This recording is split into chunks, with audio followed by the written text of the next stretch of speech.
happy with the Mexican on it. Oh no.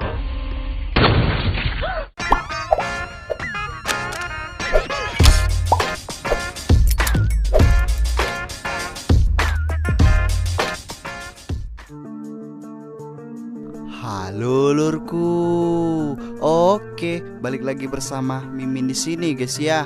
Apa kabar kalian semuanya? Semoga selalu dalam keadaan baik ya guys ya. Baik dalam segala hal lah. Yang terpenting harus sehat dan dompetnya juga harus sehat juga guys ya, agar gak lesu lah dalam jalani hidup. Pada video kali ini Mimin akan membahas sebuah alur cerita film yang berjudul. Film ini menceritakan mengenai kisah seorang polisi yang membongkar dan memberantas kejahatan mafia. Dalam perjalanannya, seorang polisi harus tewas dibantai habis-habisan hingga dimutilasi oleh para mafia yang kejam dan mengorbankan nyawa dalam setiap aksinya.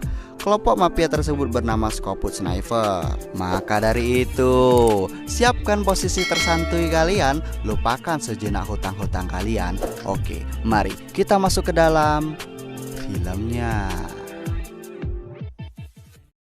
Di awal film kita diperlihatkan dua orang mafia bernama Glenn dan Gabriel yang berniat untuk menemui Louis. Dalam percakapannya, Glenn meminta Gabriel untuk memastikan Gabriel dan rekannya yang bernama Carlo menemui Louis. Sekedar informasi, mereka adalah pasukan mafia yang dipimpin oleh bos yang keji bernama Arnold yang merupakan raja real estate. Louis yang ingin ditemui oleh Carlo adalah saingan dari bisnis mereka dari Rusia. Gabriel yang meminta Carlo untuk menemui Louis berharap jawaban dari Louis sesuai dengan apa yang diharapkan Arnold. Namun ternyata Louis menolak mentah-mentah tawaran dari Arnold yang disampaikan oleh Carlo. Karena merasa dicaci maki Louis, Carlo yang tidak terima menembak semua anak buah Louis dan menembak Louis secara brutal. Bahkan mengebom tempat Louis agar tidak ada yang curiga.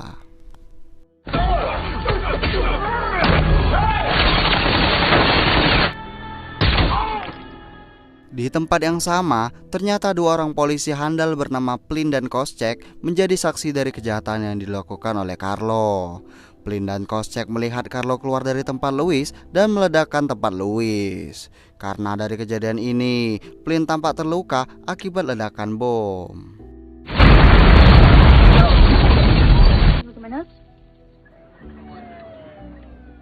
Scene beralih di tempat Arnold. Di sana terlihat bahwa Carlo memberitahukan kepada Arnold bahwa Louis tidak bisa diajak negosiasi. Namun Arnold meminta kepada Carlo dan Gabriel untuk menghabisi dua polisi yang menjadi saksi dalam aksi tersebut dan memberi mereka waktu 48 jam untuk membunuh polisi tersebut. Sementara Gabriel menemui Glenn dan berbincang mengenai Arnold. Dalam percakapannya, Glenn memberi siraman rohani kepada Gabriel bahwa Gabriel adalah orang yang dipercaya oleh Arnold dan dipinta Arnold untuk melindunginya dari kejahatan. Dari kejahatan? Dia kan orang jahat juga ya? Oh, mungkin dari bisnis, dari pesaing bisnisnya lah. Kayak si Louis tadi kan. Scene beralih kepada Carlo dan Gabriel yang tampak memantau rumah Koscheck. Koscheck yang sedang menikmati roti boy akhirnya meninggal dalam keadaan belum sempat minum teh balap. Usut punya usut, dua sejoli ini ternyata membunuh Koscheck dan memutilasi Koscheck, kemudian memasukkannya ke dalam koper lalu menguburnya ke kebun jagung milik Pak Paiman RT setempat. Sekedar informasi bahwa Carlo adalah karyawan baru yang bekerja dengan Arnold. Usut punya usut, sebenarnya Gabriel sudah merasa bosan dengan pekerjaannya dan selalu merasa ketakutan selama bekerja bersama Arnold, seperti yang dikatakan oleh Gabriel kepada Carlo. Scene beralih di rumah Plin. Terlihat bahwa Carlos dan rekannya mulai beraksi berusaha untuk membunuh Plin. Plin yang merasa bahwa ada yang mencurigakan langsung bergegas beranjak bangun dan menyiapkan alat tembak kesayangannya.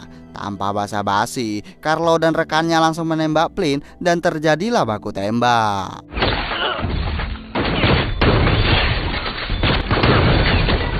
Dengan skill tembak Plin di luar nalar, akhirnya Plin berhasil kabur dari serangan Carlo dan temannya. Flynn yang berusaha menembak semua orang yang ada di sana, namun tanpa sengaja justru melumpuhkan temannya sendiri yang bernama Lanir. Baru mau ditolong dengan sigap, Carlo langsung menembak Lanir tepat di kepalanya. Dengan rasa deg-degan dan rasa bersalah, akhirnya Flynn meninggalkan Lanir dan berhasil kabur dari Carlo dan teman-temannya. Sekedar informasi, 3 rekan Carlo yang ikut dalam pertempuran bersama Flynn akhirnya meninggal dunia.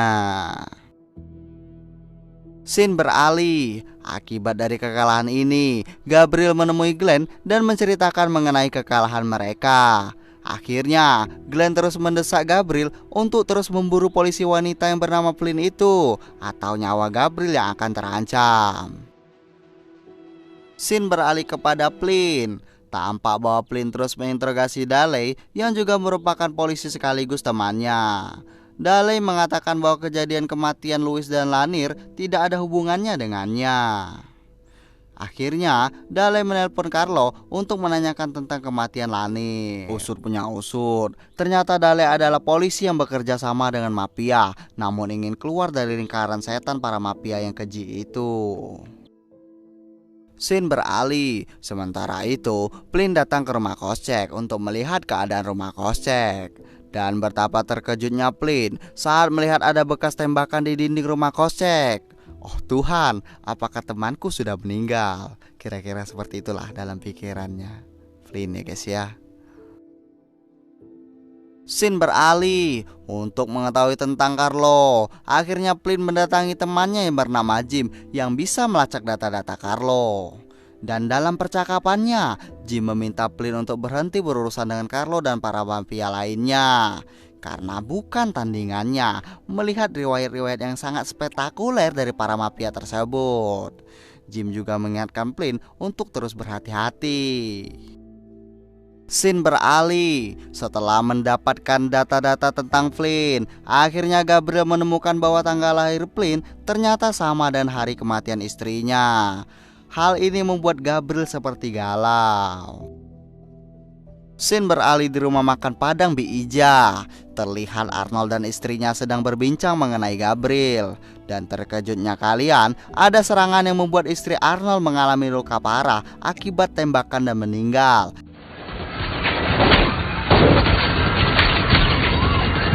Namun, Arnold yang emosi melihat istrinya ditembak, akhirnya menembak musuhnya secara brutal.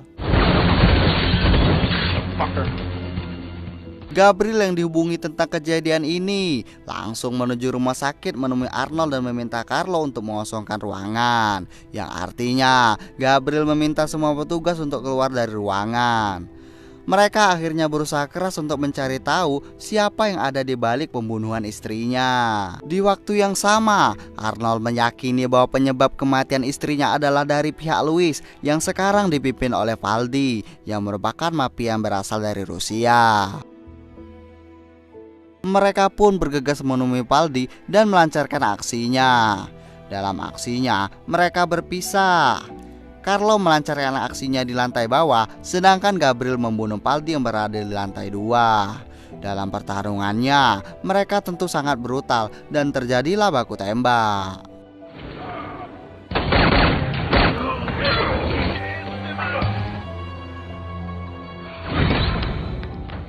Carlo dan Gabriel membantai habis mereka dan membakar mayatnya di dalam klub milik Valdi yang merupakan pengganti Louis. Setelah melakukan tugasnya sebagai seorang teman dan prajurit dari Arnold, Carlo dan Gabriel melaporkan pekerjaannya kepada Arnold. Namun, Arnold yang merasa tidak puas terus mendesak Gabriel untuk segera membunuh Flynn. Dalam posisi ini, Gabriel sebenarnya sudah benar-benar muak dengan kelakuan teman lamanya, yaitu Arnold, yang merupakan bos mafia yang memimpinnya sekarang. Terlihat dari wajah Gabriel, ia ingin segera bertobat dan meninggalkan pekerjaan ini. Scene beralih di motel, di mana Carlo dan para anggota yang lainnya mendatangi motel tempat Flynn sementara istirahat. Sebelumnya, Carlo telah menghubungi Gabriel untuk mengkonfirmasi eksekusi yang akan dilaksanakan. Namun, tidak ada jawaban dari Gabriel, sehingga Gabriel tidak ikut dalam perang antar Flynn dan mafia. Beruntungnya, Flynn adalah orang yang cepat dan sigap hingga dia menyadari bahwa ada pasukan Carlo yang mendatangi tempatnya. Dan pertempuran pun dimulai.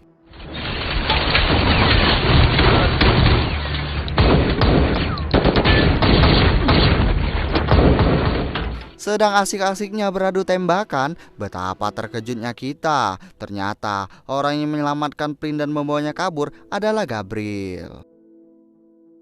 Dengan rasa ketakutan, Carlo menelpon Gabriel untuk menanyakan malaikat mana yang merasukinya dan meminta Gabriel untuk membawa Flynn kembali ke sana. Namun, Gabriel tidak mau. Bahkan, Gabriel mengatakan bahwa dia telah mengundurkan diri kepada Arnold. Sekedar informasi, Gabriel mengambil keputusan ini karena sebelum meninggal istrinya telah meminta Gabriel untuk berhenti menjadi kaki tangan Arnold. Oleh karena itu, Gabriel memutuskan untuk berhenti dan menjalani hidup sesuai keinginan istrinya. Tentu saja, Arnold yang merasa dihianati meminta anak buahnya untuk membawa kepala Gabriel ke hadapannya. Aduh, ngeri. Scene beralih. Akhirnya, Gabriel mengajak Flynn ke rumahnya dan menceritakan alasan dia menolong Flynn. Tentu saja, karena janjinya terhadap istrinya yang memintanya untuk mengurus gajah dan lari ke Afrika. Selain itu, Gabriel juga memberitahu bahwa rumahnya adalah benteng. Setiap dindingnya didesain agar tidak tembus api ataupun peluru. Gabriel juga memberitahukan Flynn bahwa ada banyak senjata yang dapat digunakan. Dan ada bak mandi almarhum istrinya yang bernama Alex yang dapat dijadikan sebagai tempat sembunyi jika kondisi yang sangat darurat. Scene beralih di kediaman Gabriel. Muka-muka sangar mereka sudah menunggu Gabriel dan Flynn untuk bertempur. Di sana, tampak Gabriel menghadapi mereka di depan pintu bawah, sedangkan Flynn menembak mereka dari atas. Dan benar saja, Gabriel dan Flynn mampu menghabisi mereka dalam satu kali tembakan saja.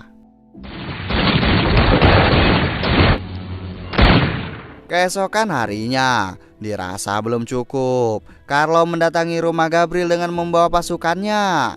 Di waktu yang sama, Gabriel dan Flynn sudah mempersiapkan alat tempur untuk melawan mereka. Sebelum saling berperang, tampak Carlo meminta Gabriel untuk mengizinkannya masuk. Carlo yang sebenarnya diminta oleh Arnold untuk membunuh Gabriel, namun Carlo masih ingin bertanya alasan Gabriel melakukan itu semua. Usut punya usut, ternyata Carlo ingin mengajak Gabriel untuk bertarung 1 lawan 1 dan merasa sombong karena dia rasa jauh lebih muda dibanding Gabriel. Namun ternyata Gabriel menembaknya hingga menyebabkan Carlo tewas di tempat. Sekedar informasi bahwa Arnold bahkan menyewa agen khusus dalam penembakan. Wah, ini niat banget ya guys ya. Satu pemimpin peperangan yang lumayan banyak bacot ini pun akhirnya ditembak. Dan peperangan pun benar-benar dimulai.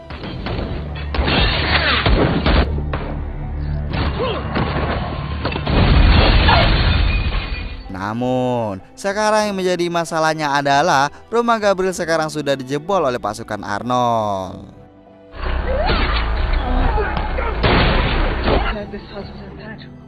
Tetaplah minum walaupun perang ya guys ya. Akhirnya, pertarungan pun tetap dilanjutkan. Namun kali ini, Gabriel turun ke bawah dan menembak pasukan dari bawah dengan teknik gerilya. Sementara, Flynn bersembunyi di dalam bak mandi sesuai instruksi dari Gabriel.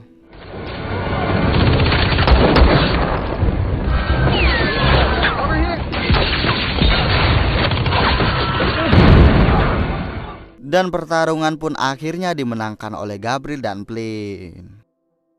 Sementara Arnold dibunuh oleh prajurit Louis yang masih menaruh dendam dengannya di awal film. Di akhir film kita diperlihatkan oleh Gabriel yang memberikan kalung istrinya kepada Flynn dan memintanya untuk menjaganya. Sementara Gabriel pergi menaburkan abu istrinya di empang lepas dan melanjutkan tugasnya sebagai penjaga gajah sesuai kemauan istrinya. Dan film pun selesai. Ya, mungkin segitu saja guys ya pada video kali ini. Jika terdapat kesalahan, kekurangan, penyampaian dan lain sebagainya, Mimin mohon maaf. Support terus channel ini. Jangan lupa like, comment, and subscribe serta nyalakan lonceng notifikasinya. Dan sampai jumpa pada video selanjutnya.